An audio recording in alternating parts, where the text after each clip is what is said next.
The music box. This is a 21st century version of a timeless mechanical marvel. So how does it play beautiful music at the touch of a button without electricity? An orchestra of 329 highly tuned parts work in harmony. Over 5,000 microscopic pins on a brass cylinder carry the code for 8 minutes of music. A metal comb with 92 sharp teeth tuned to perfect pitch. Powerful springs give extra long playback. And a tiny mechanical conductor keeps a steady tempo to make music with that special metal magic.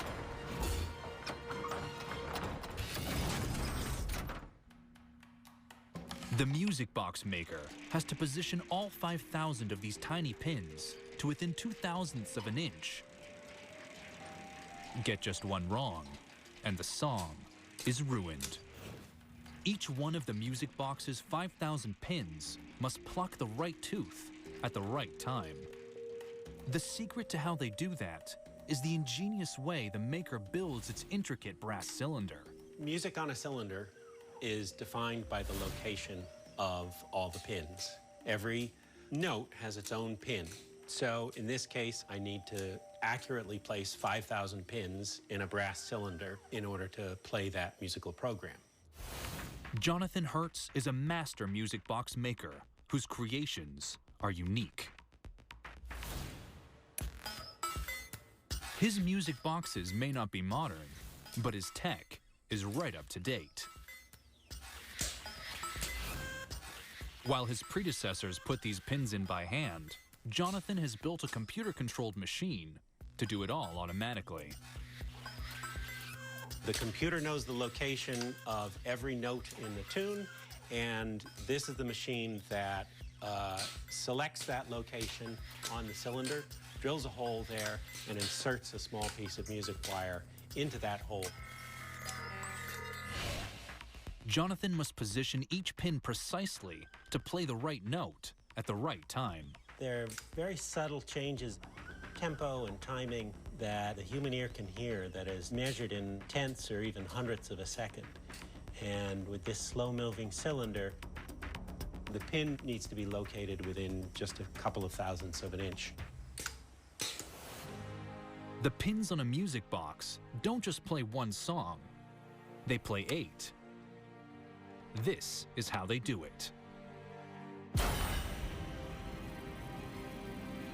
Each segment of the cylinder carries 8 rows of pins. Each row plays a different tune. When a song ends, a tiny cam rotates 1/8 of a turn, shifting the cylinder sideways just 2/100ths of an inch. The teeth of the comb now engage with the next set of pins, which plays a brand new track. To turn the cylinder at all, the music box needs power. It runs like clockwork without electricity thanks to the way Jonathan installs the main springs.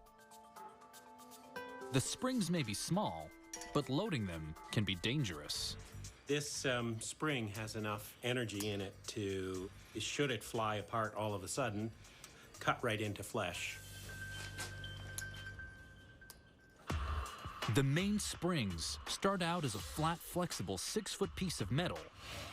Jonathan must coil this up into a space just 3 inches wide. Once it's in the spring barrel, it's completely safe. It will never fly out and bother anyone, but until then, it is a potentially dangerous storage of potential energy and sharp steel. There we go. This provides all the energy that the music box uses when it's being played. We wind it up by turning the shaft, and it unwinds by turning the cylinder.